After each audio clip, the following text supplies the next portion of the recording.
पर मेरी इच्छा जो है वो आप सुनिए। मैं विवाह के ऊपर चर्चा कर रहा था, मुझे बहुत कुछ सिखाना है आपको, इसलिए मैं चर्चा करते करते बिजी हो जाता हूं। भगवान सीताराम के साथ में तीनों भ्राताओं का भी विवाह हुआ।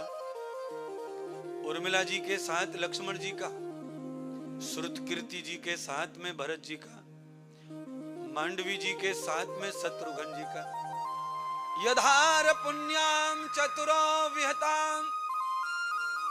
राम जी ने विवाह किया ही नहीं था तब तक, जब तक उनके तीनों भ्राताओं का विवाह नहीं करवा दिया। क्योंकि राम जी ने बचपन में आंगन में गेंद खेलते खेलते तीनों भ्राताओं को हरा दिया था। जब ये तीनों 3 वर्ष के थे, लक्ष्मण भरत शत्रुघ्न, तो गेंद खेल रहे थे तो हरा दिया राम जी ने। तो रोने लग गए तीनों, माँ की गोद में जाकर, कौशल्या की गोद में। तो कौशल्या ने राम जी के कान मरोड़ दिए, क्या किया है तूने, बताइए क्यों रोए, तूने क्यों दुखी किया। तब राम जी ने कहा, मैया हम चारों भ्राता गेंद खेल रहे थे, ये तीनों हार गए मुझसे, इसलिए यार रो रहे हैं। इनको लगता है कि भैया ने हमको हरा दिया और हमारा सुख छिना लिया। अगर हम जीत जाते तो हम खुश होते, हम ऐसा चाहते थे, पर भैया ने हमें खुश नहीं होने दिया, खुद जीत गए। तो भगवान श्री राम ने 3 वर्ष की आयु में ही व्रत लिया था। अपनी माँ की गोद में बैठकर कहा था, मैया मैं आज तेरे सिर पर हाथ रखकर ये व्रत लेता हूं कि आज से जीवन पर्यंत मेरे जीवन में जो सुख आएगा वो पहले इन तीनों को प्राप्त होगा, उसके बाद मुझे प्राप्त होगा, ये वचन लेता हूं। तो राम जी ने बरमाला को इसीलिए त्याग दिया था। और विवाह के बारात आ गई, सब आ गए, माता पिता आ गए, तो फिर शादी के लिए इनकार कर दिया। अब तो और टेंशन, अब विश्वामित्र जी नाराज हो गए कि जब से तू कह रहा था राम कि पिताजी चाहिए, माताजी चाहिए, गुरु वशिष्ठ चाहिए, ऐसे नहीं करूंगा, अब ये सब आ गए, अब तू शादी के लिए इनकार कर, अब क्या बात है। तो कहा, गुरुदेव अब दूसरी बात है, अब ये बात है, मैंने जो व्रत लिया है वो भी झूठा हो रहा है। पहले मेरे तीनों भ्राताओं को विवाह का सुख दीजिए, फिर मैं। तो वहां जनक राजा के छोटे भ्राता हैं, उनकी तीनों पुत्रियों का विवाह राम लक्ष्मण भरत शत्रुघ्न से हुआ। फिर राम जी का विवाह हुआ, और विवाह होने के बाद पूरे महीना, विवाह होने के बाद पूरे महीना बारात रुकी जनकपुरी में। इसीलिए राम जैसी बारात आज तक कभी हुई नहीं है। राम जी की बारात का उत्सव होता है भारत में, अलग अलग शहरों में राम बारात निकलती है हर साल। और अयोध्या से बिहार की तरफ और नेपाल, दोनों राज्य, दोनों देश और राज्यों की तरफ बारात जाती है, अयोध्या से हर साल जाती है। यह परंपरा आज भी है, क्योंकि बिहार में भी सीता जी का मायका मानते हैं और नेपाल में भी मानते हैं, क्योंकि पहले नेपाल, बिहार, भारत सब एक ही थे। तो बंटवारे होने की वजह से इधर उधर हो गया, तो कोई यहाँ मानता, कोई वहां मानता है, तो दोनों ही तरफ बारात जाती है महाराज। क्योंकि राम जी बारात का बहुत अद्भुत महिमा है, क्योंकि राम जी की बारात में एक व्यक्ति ऐसा नहीं था जो नालायक हो। बारात में नालायक लोगों की ज्यादा बड़ी बहुताश होती है, यानी फौज ज्यादा नालायकों की होती है बारात में। पर राम जी की बारात में कैसे लोग थे, कल आपने सुना ही था। राम जी की बारात में कैसे लोग थे, माथे चंदन हाथ में कंगन। दूल्हा के हाथ में कंगन बांधा जाता है, दुल्हन के हाथ में भी कंगन, और उस कंगन में क्या होता है, एक मोती होता है और एक लोहे की छल्ला होता है और एक उसमें कौड़ी होती है, कौड़ी, नदी की कौड़ी। हाँ, वो तीनों चीज होती हैं हाथ में। और वो क्या क्यों बांधी जाती हैं तीनों, वो इसलिए बांधी जाती हैं, अगर गृहस्थ के नियमों का पालन किया तो तुम हीरे मोती जैसे ही रहोगे, तुम्हारी कीमत। और तुमने नियमों को पाला छोड़ा तो तुम लोहे की तरह हो जाओगे, काई लग के धीरे धीरे बर्बाद हो जाओगे। और तुमने गृहस्थ के नियम नहीं पाले तो तुम्हारी कीमत कौड़ी की हो जाएगी। इसीलिए तीनों बांध करके दूल्हा को बताया जाता, बेटा देख, ओ दुल्हनिया देख। ये सब नियम हैं भारत के, हर चीज में कोई ना कोई फॉर्मूला समाया हुआ है। वैदिक संस्कृति में कोई धागा ताबीज भी बांधा जाता है, तो उसका भी बहुत बड़ा विज्ञान होता है, पर उसे आजकल विज्ञान से नहीं अंधविश्वास से जोड़कर बांधते हैं लोग। है ये तावीज जो है ना, जैसे हाथ में अंगूठी पहनना अलग अलग पत्थरों की, ये अंगूठी किसी ज्योतिष का काम नहीं है अंगूठी पहनाने का, पर ज्योतिष पहना रहा है। ये एस्ट्रोलॉजी का काम नहीं है, मंगल बुध का और ये सब ग्रह नक्षत्रों को एस्ट्रोलॉजी ज्योतिष देखे, भूमंडल की खोज ज्योतिष करता है। पर ये जो खड़े हैं मूंगा, पोखराज, हीरा, मोती, ये सारे के सारे जो खड़े हैं ये आयुर्वेदिक हैं। ये पॉइंट के ऊपर इन्हें बांधा जाता है जिससे रोग की निवृत्ति होती है। आपको फिर से समझना होगा इन चीजों को। प्राचीन काल में इन पत्थरों के द्वारा हाथ में, पैर की अंगूठी में, हाथ की अंगूठी में, या कंधे पर, या बाह में, या पैर के ऊपर, एड़ियों के ऊपर जहां पायजेब पहनते हैं वहां इनको बंधन बांध दिया जाता था, जिससे रोग की निवृत्ति के लिए। आज भी अगर नाभि ठीक ना हो तो पैर के अंगूठे में धागा बांधते हैं नाभि रोकने के लिए। किसी की नाभि बार बार हट जाती है ना, नाभि समझते हैं कि नहीं? हाँ, नाभि हट गई, किसी की साइड हो गई तो बीमार हो जाता आदमी। तो वो नाभि को रोकने के लिए मैन जो नस है उसे अंगूठा में उसका पॉइंट है, तो नाभि को सेंटर करके अंगूठे पे बांध देते उसको धागे से 15 दिन 20 दिन के लिए, फिर वो सेट हो जाती है। ऐसे ही अंगूठे में तांबे का तार, लोहे का तार बांध देते हैं, उसी का फार्मूला अंगूठी है। पोखराज, नीलम, हीरे, मोती, ये सब इलेक्ट्रॉनिक पत्थर है। इनसे बॉडी जो है वो चार्ज होती रहती है, तो बॉडी को इससे लाभ मिलता है, भाग्य को नहीं। कई लोग इस अंगूठियों को इसीलिए भी पहनते हैं कि शादी हो जाए, नौकरी हो जाए, प्रमोशन हो जाए, घर बन जाए, मकान हो जाए, व्यापार धुआंधार चले। इन अंगूठियों से इसका कोई संबंध नहीं है। हाँ, तुम्हारी बॉडी को जरूर ये अच्छा करती है, तुम्हारे शरीर में ये गुण धर्म को लेवल करती है और तुम्हारी थकती हुई जवानी को सजाती है। पहले राजा महाराजा, वीर योद्धा सब पहनते थे नीलम, पोखराज। राम जी के हाथों में भी काल्पनिक है तो भी अंगूठी लिखी गई दिख रही है। कृष्ण के हाथ में अंगूठी है। शिवाजी महाराज, महाराणा प्रताप, पृथ्वीराज चौहान, ये सभी वीरों के हाथ में अंगूठियां हैं। क्यों हैं? शक्ति के लिए, शरीर बल के लिए, ऊर्जा के लिए, बुद्धि को बढ़ावा देती हैं, विचारों को भी सही रखती हैं, शरीर को ऊर्जा मिलती है। बहुत सारे पत्थर हैं जिनको घसा जाता है आयुर्वेद में बॉडी के ऊपर, जिससे शरीर ठीक होता है। मेरा काम है अंधविश्वास तोड़ना, बस, और कोई काम नहीं है। मैं अंगूठी के खिलाफ तो हूं नहीं, पर मैं अंगूठी को भाग्य से जोड़कर जो पहन रहा है उसके मैं खिलाफ चर्चा कर रहा हूं। अंगूठी अपना काम करती है, उतना ही सोचो और उतना ही मानो, उतना ही बताओ। पर अंगूठी को अगर भाग्य से जोड़कर देखेंगे तो थोड़ा ज्यादा ही अंधविश्वास हो जाएगा। ये ठीक नहीं है। इससे क्या हो रहा है? भ्रम फैल रहा है, धोखे पे धोखे हो रहे हैं और अंगूठी के भरोसे रुके। जो सही उपाय करना चाहिए था वो कर नहीं पा रहे हैं, क्योंकि अंगूठी में उपाय बता दिया था ज्ञानी ने। अब नहीं होगा। अंगूठी पे भरोसा करना ठीक नहीं, क्योंकि उसका जो विज्ञान है वो उतना ही काम करेगा और उससे अधिक तकलीफ हो रही है, तो आप अधिक उपाय ढूंढो और अच्छे उपाय ढूंढो। हर चीज के अलग अलग उपाय हैं, एक ही चीज से एक चीज ठीक नहीं हो जाएगी। सदगुरु भगवान माता पार्वती को कथा सुनाते सुनाते कह रहे हैं, देवी पार्वती, आज माता सीता को विदा किया जा रहा है। 1.25 महीने के बाद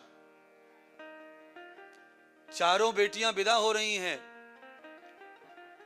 पर आज जनकपुरी में हो क्या गया है कि श्री राम जी की विदाई का दुख है सबको, सीता की विदाई का दुख नहीं किसी को। तब से सीता के लिए सब दीवाने थे, एक पल सीता के बगैर कोई सखी रहती नहीं थी। पर एक ही महीने में राम जी से ऐसा लगाव हो गया है कि पूरा जनकपुरी रो रही है।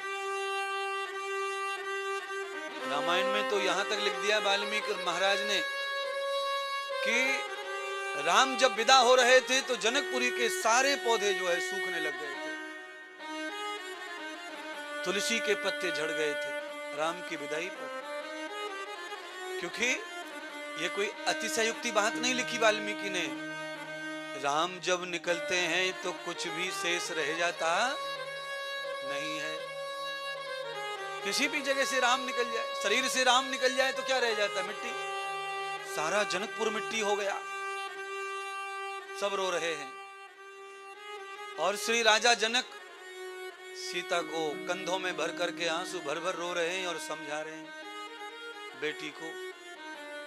रथ के पर्दे खोल दिए, सीता को विदा करके बिठाया जा रहा है और राजा जनक सीता को मां का भी, पिता का भी, गुरु का भी, सबका उपदेश दे रहे हैं और विदा कर रहे हैं।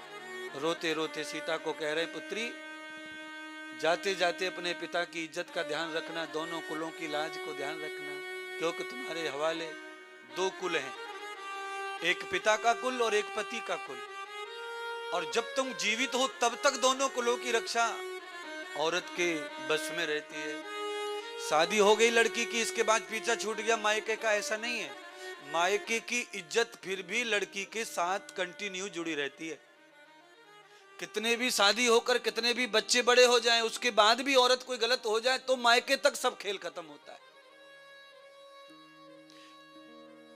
पुरुष के बारे में ऐसा नहीं है। पुरुष अगर नालायक हो जाए, निकम्मा हो जाए, बदनाम हो जाए तो उससे कुल का नुकसान नहीं है। पर स्त्री की महिमा है ज्यादा, स्त्री के पास शक्ति ज्यादा, स्त्री के पास इज्जत ज्यादा, स्त्री के पास लज्जा ज्यादा, इसीलिए नुकसान भी स्त्री के बाद ज्यादा है। पुरुष के पास में लज्जा कम होती है, पुरुष कम शर्मीला होता है। स्त्री में शर्म, लज्जा, हया ज्यादा होती है। स्त्री बहुत सोच समझ करके सिस्टम से चलती है, पुरुष का ऐसा सोच समझ के सिस्टम से चलने की परंपरा कम है। कई चीजों में स्त्री पर्दाएं करती हैं। धीरे धीरे वो परंपरा समान हो रही है स्त्री पुरुष की। आजकल इतना मॉडर्न हो गया है कि स्त्री पुरुष दोनों एक ही तालाब में नहा रहे हैं कूद कूद के। दोनों ने एक जैसे कपड़े पहन रखे, नहा रहे, तो अपने आप ही मैटर है अपनी जिंदगी को, इसमें कोई क्या करे। और हम लोग लगे बचाने के लिए। ये जो ग्रंथ लिखे हैं, रामायण लिखी है, भागवत लिखी है, उसमें सबसे पहले लिखा है कि कलयुग जब आएगा तो कोई नहीं बचा पाएगा बिना सत्संग के, बिना कथा के। ये कथा बचा पाएंगे। पुरानी हिस्ट्री, पुराना चरित्र, पुराना जीवन जो सुनेगा, उसको स्मरण करेगा, उस पर चल पड़ेगा, कलयुग उसका कुछ नहीं बिगाड़ पाएगा। और इसे नहीं सुनेगा, नहीं मानेगा, कलयुग उसे धोके रख देगा, उसे नंगा कर देगा।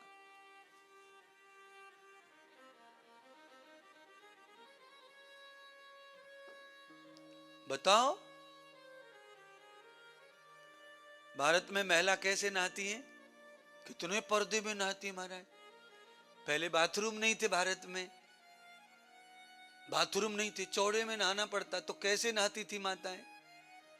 बोरे लगाकर, दीवार बोलों की, फूस के छप्पड़ की दीवार लगाकर, बच्चों को खड़ा करके साड़ी को दीवार बनाकर। और अब कैसे नहाते, क्या करते हैं, ये तो आप ही जानो महाराज। घर में तो बाथरूम में सब देख ले नहाते हुए, तब भी कोई बात नहीं है, वो तो पति है। पर घर में अंदर से कड़ी लगा के नहाती है। और वही महिला जब बाहर जाती है वाटर पार्क में, तो ओय होय होय होय होय होय होय होय होय। बोलो, जिस पति ने सब कुछ जाना है, देखा है, उससे कड़ी लगा के नहा रही है। गुड्डू के पापा मैं नहा रही हूं, जरा ठहरो।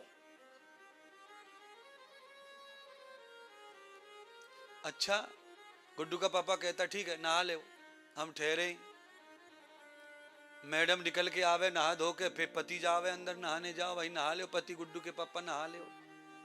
और ये दोनों पप्पा मम्मी वाटर पार्क में दोनों एक साथ ही है।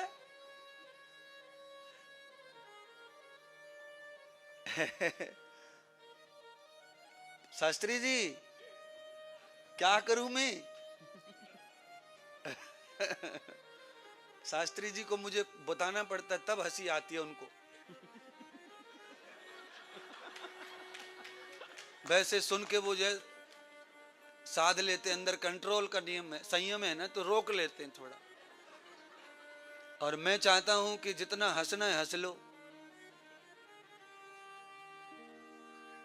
क्योंकि हंसी जो है वह है पुण्य से मिलती है। बहुत बड़ा कोई शुभ कर्म करेंगे उसका फल हंसी है, और छोटे मोटे शुभ कर्म कर लो उसका फल है कि धनवान होना, पैसे वाले होना, बंगला होना, अच्छा बिस्तर होना, नौकर होना। ये छोटे मोटे पुण्य से ही हो जाता है, पर चेहरे पे हंसी बड़े पुण्य से आती है। इसलिए कभी कभी जब आ जाए मौका तो खिलखिला के, हाँ, उससे क्या होता है, उससे ही होता है कि प्रूफ हो जाता है कि हाँ इनके पास में भी थैली में 2-4 पुण्य पड़े, नहीं तो पापों का ढेर लगा पड़ा है। आदमी पाप ही पाप कर रहा है दिन भर धन जोड़ने के चक्कर में। क्यों? यही चल रहा है, चलन ही यही है। क्योंकि चलन और चालाकी दोनों साथ चलते हैं तो आता है माल। चलन माने पैसा।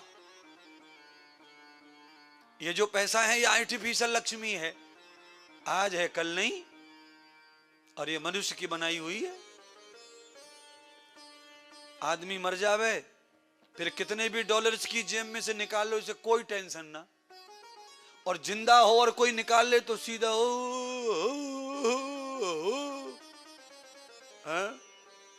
कल एक बच्ची का मोबाइल रह गया कहीं तो मुंह सूख गया उसका।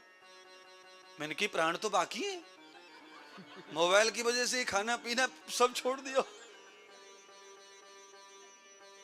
है। अच्छा वही मोबाइल, सुनो ना, ये क्या है, ये जिंदे पे ऐसा है ना, जिंदे पे क्या लगाव होता है, लालच होता है, उसमें सब भरा होता है, अपना पूरा सिस्टम जिंदगी मोबाइल में है ना सबकी, तो टेंशन। मोबाइल ना हो अचानक तो सब काम रुक जाते हैं, आजकल ऐसी बात हो गई है। आजकल टैक्सी भी मुंह से बोलो तो टैक्सी वाला नहीं बोलता है, वो मोबाइल से ऑनलाइन बुक करो तब आता है। और अपन खड़े हैं और बुला रहे हैं भैया आ जा टैक्सी वाले, वो कहते ना ऐसे नहीं जाती है, ऑनलाइन बुक करो पहले। अब बताओ क्या, कौन से कुआं में कूदूं मैं? अब मोबाइल नहीं है, ऑनलाइन कहां से करें हम? तो ऑफलाइन तो टैक्सी ना मिल रही आजकल। तो एक नहीं अनेक समस्याएं हैं।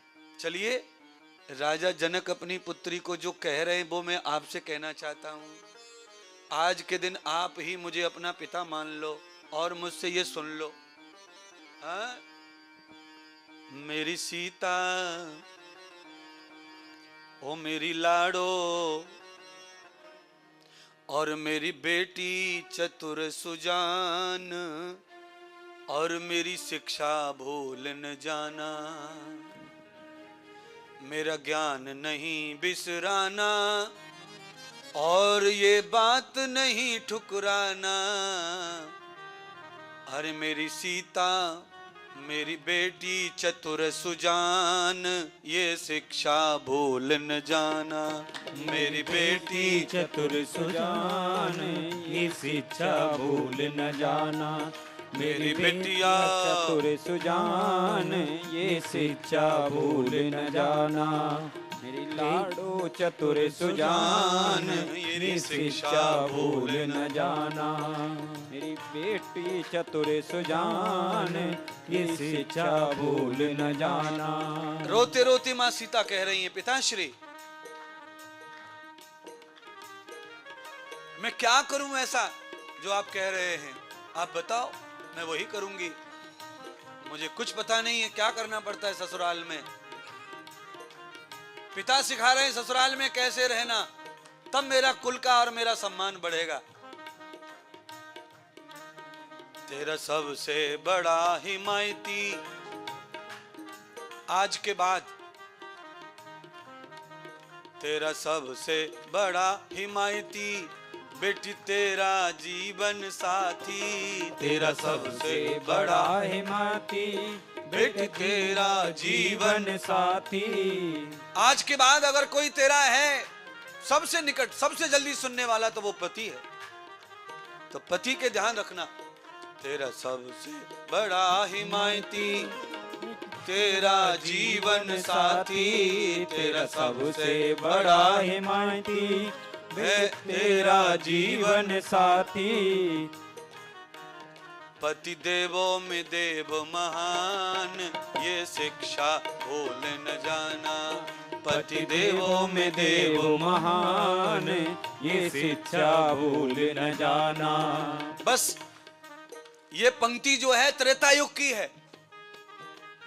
उस समय 99% पति ऐसे ही थे, एक नारी को ही जीवन साथी मानते। आज ये पंक्ति फिट नहीं बैठेगी। पति देवों में देव महान, आज पति को देवता मान लिया जाए तो सब नाश हो जाएगा घर का। क्यों? जब पी के आता है रात को तो ऐसी तैसी कर देता है सारे खेल की। ऑफिस में एक अलग, कार में जब आता है तो बीच रास्ते पे जो मिलती है अलग, ससुराल में अलग, मामा के यहाँ अलग, जन कहां कहां कर रखी है। जहां जाता है वहां पहले से रेडी बैठी। क्या है ये कलयुग है। त्रेता युग क्या है? राम जैसा पति मिले, राम जैसा पति मिले तो आज भी स्त्री को, पति को परमात्मा ही मानना चाहिए। पति देवों में देव महान, ये शिक्षा भूल न जाना। पति देवों में देव महान, ये शिक्षा भूल न जाना। कलयुग में सब पति ऐसे नहीं हैं जो पत्नी को धोखा दें, पर ज्यादातर अब कोई स्टैंडर्ड नहीं बचा किसी का, केवल स्वार्थ बचा है। टेम्परेरी सुख मिल जाए, चलते रहो। ना लेडीज परमानेंट होना चाह रही है ना जेंट्स, बस चल रहे चल रहे चल रहे। जितना मोबाइल में मेमोरी है उतना भरो दोस्त, भरो फ्रेंड। क्या करेंगे इनका? सब कचड़ा है कचड़ा, और कचड़ा तो फेंका हुआ अच्छा है, जमा करना अच्छा नहीं है। पति देवों में देव महान, मेरी शिक्षा भूल न जाना। पति देवों में देव महान, ये शिक्षा भूल न जाना। आज भी ऐसे पति हैं बहुत जिनको पत्नियां तकलीफ दे रही हैं। पति देवता है पर पत्नी पूरी की पूरी चामुंडा है। जब रूप धारण करती है तो लेने के देने पार देती, उसको अंदर से कड़ी लगानी पड़ती है। बचाओ बचाओ चिल्लाता। उठो उठा, बैठो बैठा, चलो चला। कई लेडीज तो बोलती भी नहीं, मुंह से खाली आंखों से ही नचाती रहती हैं।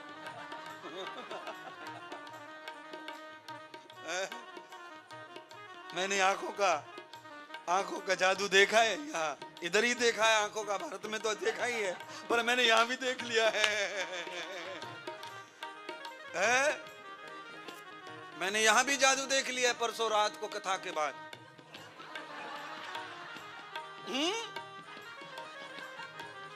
गूंगा जाने गूंगा के घर के जाने, समझ गए समझने वाले, बाकी छोड़ो। बेचारा इतनी जल्दी इशारा समझा कि 1 मिनट में उटर पुटर। पक्के गुरुजी हैं बेटे, ठोस गुरुजी हैं, रोम रोम से दिखता है मुझको।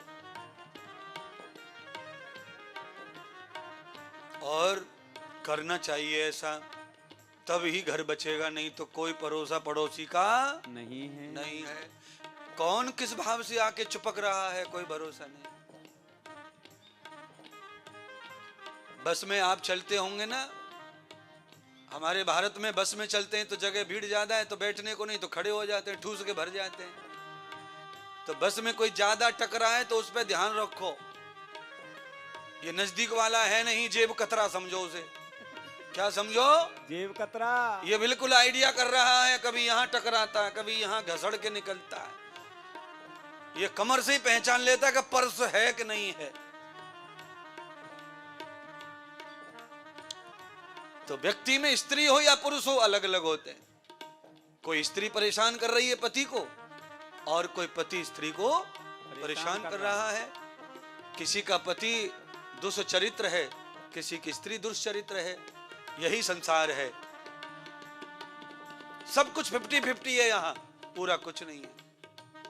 पर राजा जनक तो अपनी पुत्री को कह रहे हैं, चाहे कितना भी भयंकर कलयुग आ जाए शर्मा जी, फिर भी आज भी अपनी पुत्री को सही शिक्षा ही देनी चाहिए। बाकी वो जाने, पर हमें अच्छी बात बतानी है।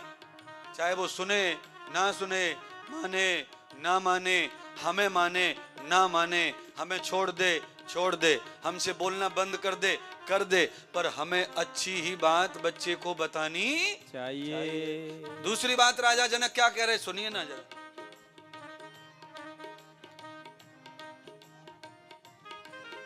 तू नित्य सत्संग में जाना। गृहस्थ में सबसे बढ़िया अगर कुछ हो सकता है वो सत्संग है। जो गृहस्थी आदमी पति पत्नी दोनों मिलकर सत्संग में जाते हैं, कथा में जाते हैं, महात्माओं की शरणागति जाते हैं, उनका घर स्वर्ग ही रहता है। ये हो 4-6 महीने में जो गड़बड़ हो जाती है वो महात्मा ठीक कर देते हैं। प्रणाम कर लो, बता दो, फ्रेश, फिर लाइन पे गाड़ी, फिर कुछ गड़बड़ हो जाए, फिर महात्मा सत्संग कथा में इतनी बातें बताते हैं, सब लाइन पे आ जाती बात। 4 ही दिन में देख लो, आप अपने आप को 4 दिन सुनाया आपने, 4 दिन में आपका दिमाग कहां से कहां आ चुका है, सेटिंग में आ गया है। आ जाएगा 9 दिन में सब कुछ नवग्रह अच्छे कर दूंगा तुम्हारे में, और सब देवी की शक्ति आपकी बुद्धि में आ जाएगी। तू नित्य सत्संग में जाना, नित्य सत्संग में जाना, मिल कर के हवन रचाना। तू नित्य सत्संग में जाना, मिल कर के हवन रचाना। राजा जनक कह रहे हैं हम आर्य हैं, और आर्यों का काम है यज्ञ करके भोजन करना। यज्ञ घर में पति पत्नी रोज मिलके करेंगे तो स्वर्ग प्रकट हो जाएगा। स्वर्ग जाने की जरूरत नहीं है। सबरी गई नहीं थी, राम आए थे, इसीलिए स्वर्ग जाना नहीं, स्वर्ग को लाना। जो नकली भक्त हैं वो गंगा जाते हैं, और जो असली भक्त हैं भागीरथ वो गंगा ले आते हैं। तो लाना है स्वर्ग को, स्वर्ग जाना नहीं है। स्वर्ग जाने के लिए फड़फड़ाते रहो, जाते जाते पता नहीं बीच में कहां रुकना पड़ेगा। मिल कर के हवन रचाना, नित्य सत्संग में जाना, मिल कर के हवन रचाना, नित्य सत्संग में जाना। करना सास ससुर का मान, मेरी बेटी भूल न जाना। करना सास ससुर का मान, मेरी बेटी भूल न जाना। ओ मेरी सीता चतुर सुजान, मेरा ज्ञान नहीं बिसराना। ओ मेरी लाड़ो चतुर सुजान, मेरा ज्ञान नहीं बिसराना। तीसरा ज्ञान क्या दिया राजा जनक ने? उत्तम ज्ञान। और ये तीसरा सब ले लो भाई, कलयुग है, तीसरा बहुत जरूरी है। क्या बताया? अच्छी नारी की पहचान। तुम लक्ष्मी हो ना सीता, तो तुम्हारी पहचान नहीं जानी चाहिए दुनिया से।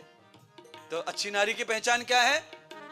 सबको तू खिला कर खाना, सबको तू सुला कर सोना। सबको तू सुला कर खाना, सबको तू सुला कर सोना। अच्छी नारी यही है।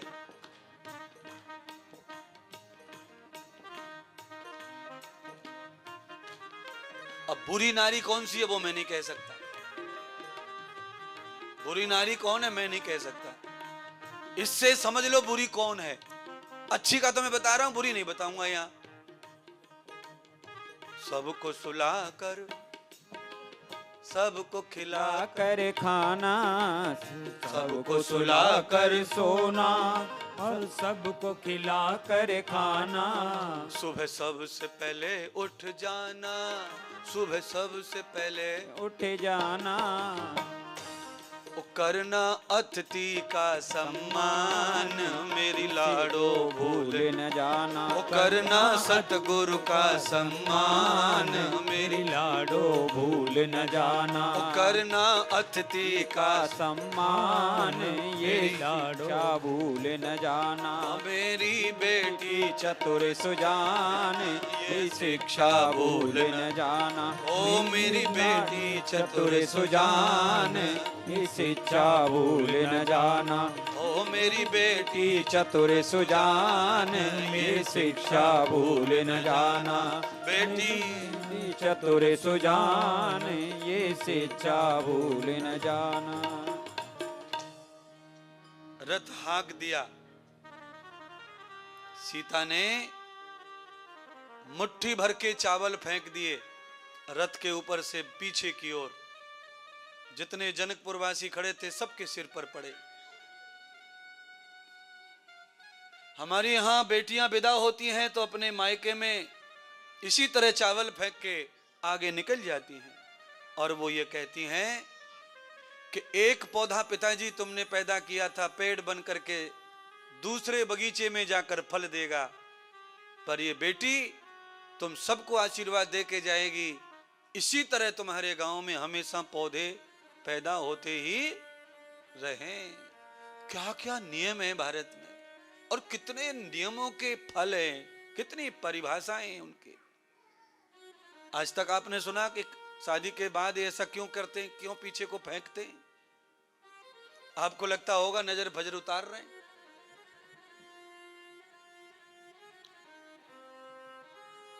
पीछे मुड़ के नहीं देखती है बेटी, आगे को चलती जाती है और पीछे चावल फैलती जाती है। और ससुराल में जाती है तो पीछे चावल नहीं, फिर आगे पैर से चावल को लुढ़काती है। वहां मैं भर के आई हूं पिता का घर और यहां मैं घर भरूंगी। किससे?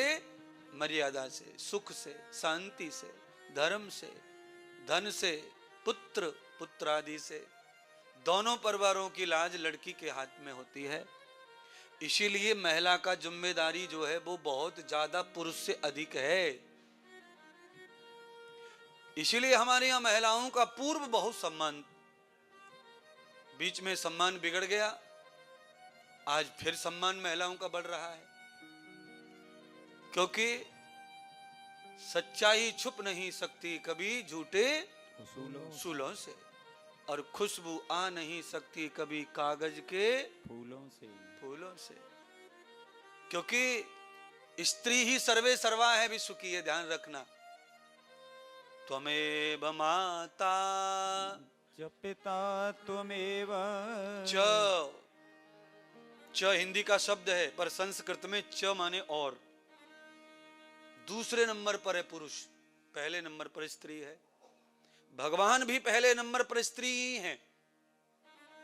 त्वमेव माता च, भगवान की स्तुति करनी है तो पहले मां के रूप में।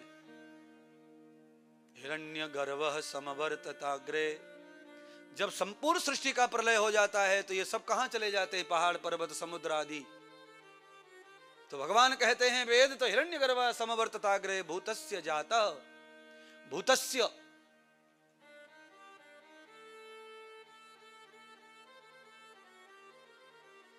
ये भूतस्य शब्द का अर्थ हो गया जीवात्माएं। तब सब कहां चली जाती जीव? हाथी घोड़े।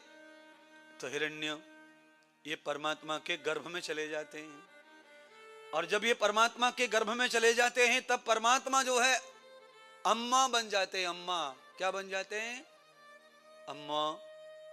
अम्मा का पूरा नाम है जगदम्बा। बोलिए क्या नाम है पूरा? जगदम्बा। जगद अम्मा। फिर परमात्मा का नाम जगदम्बा हो जाता है। और जब सृष्टि को भगवान पैदा करती है, जगदम्बा माता जननी पैदा करती है, तो नाभि से फिर प्रकट कर देती है अपने अंश को।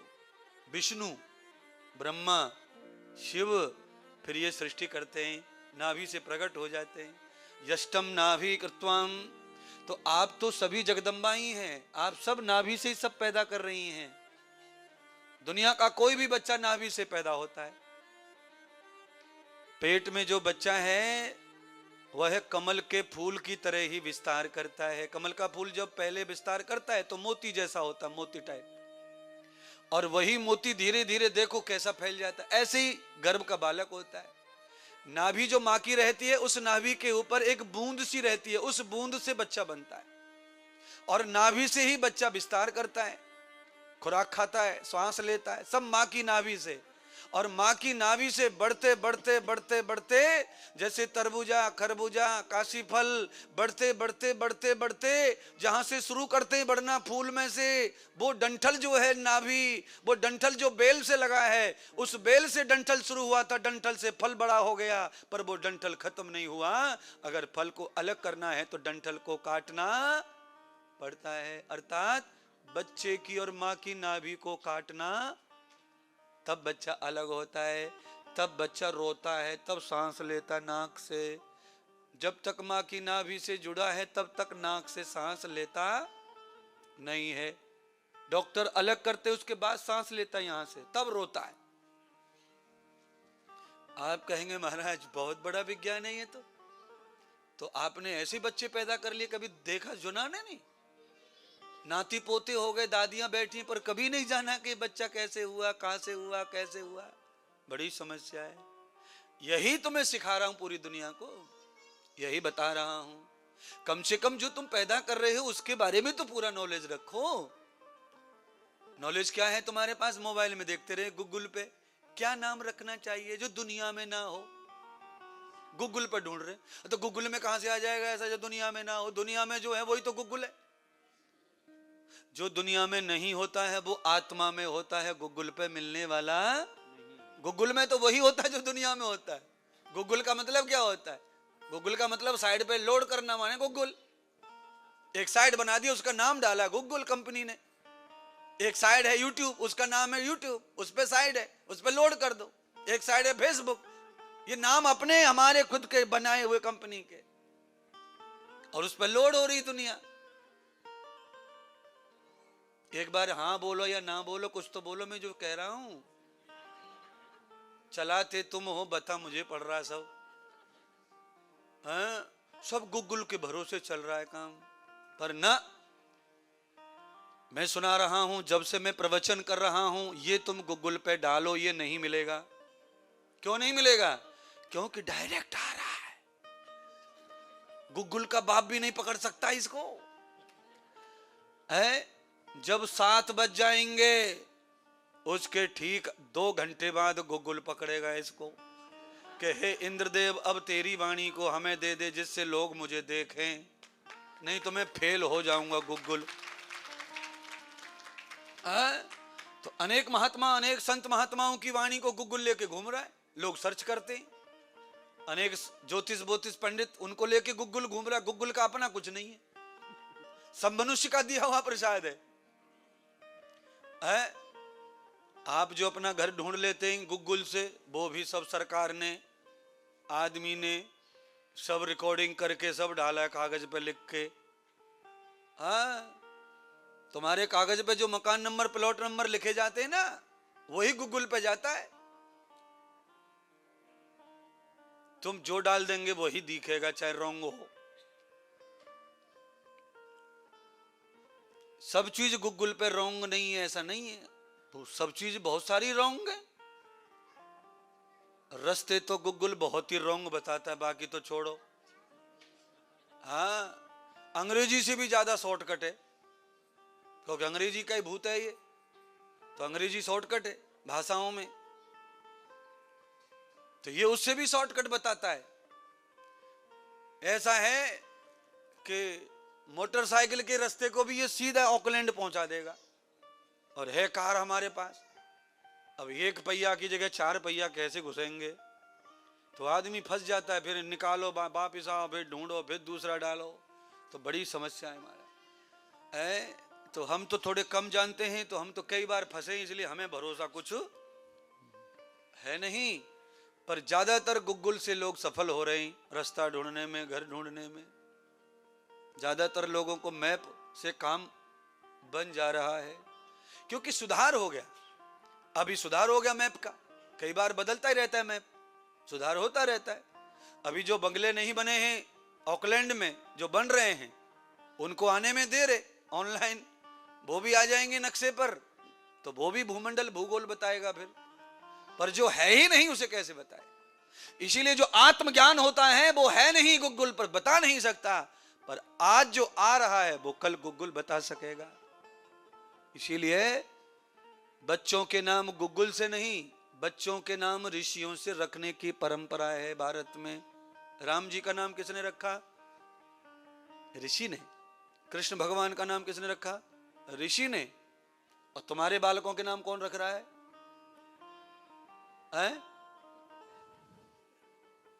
पंडित जी रख भी दे नाम, पंडित जी नाम रख भी देते हैं तो वो ये कागज से में रख के, कागज को पलटा मार के उस पे हल्दी को स्वास्तिक साथियों डाल के अलमारी में, पंडित जी को नाम अलमारी में सिकरो है।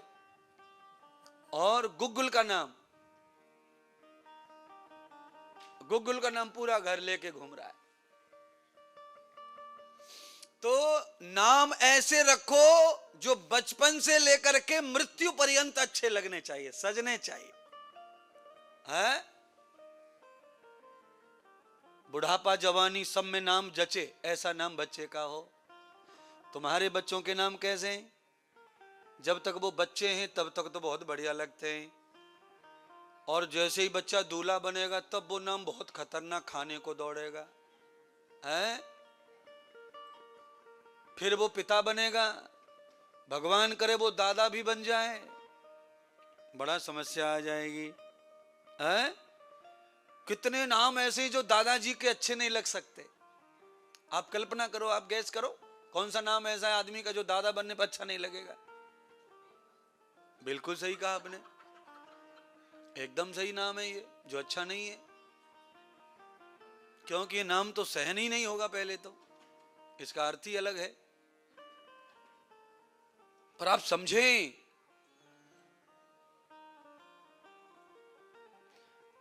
अब ये कथा जनकपुरी से कहां जा रही है? अयोध्या की तरफ जा रही है। अब अयोध्या में सब रथ निकल पड़े, बारात पहले पहुंच गई, और श्री राजा दशरथ तीनों रानियों को लेकर अयोध्या पहले ही पहुंच गए। अब घर स्वर्ग बनता कैसे है? तो उसमें सबका सहयोग होना।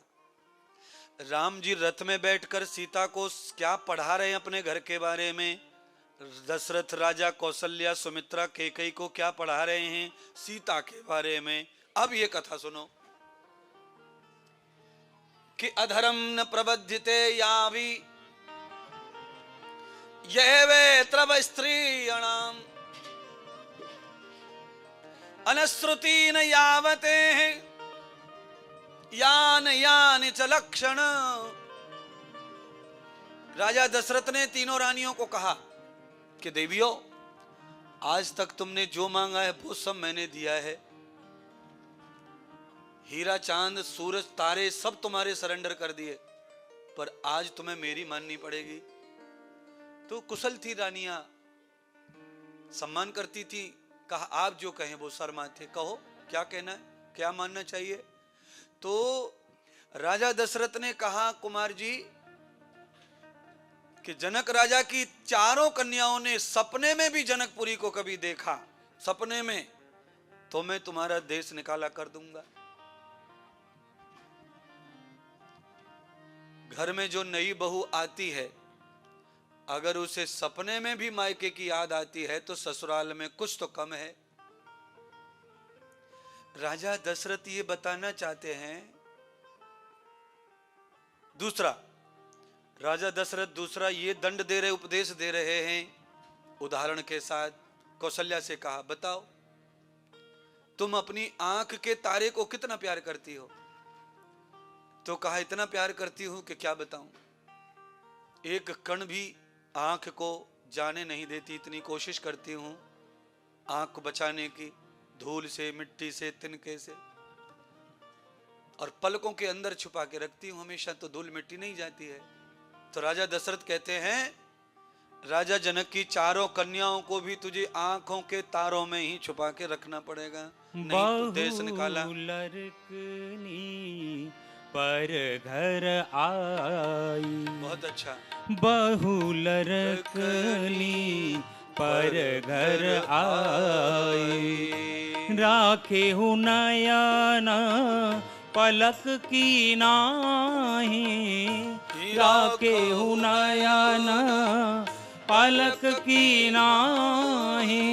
नृप सब भांति सबहि सन्माने, नृप सब भांति सबहि सन्माने।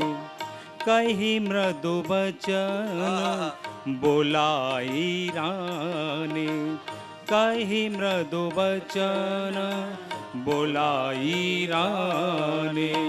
श्री राम जय राम जय जय राम, श्री राम जय राम जय जय राम, श्री राम जय राम जय जय राम, श्री राम जय राम जय जय राम।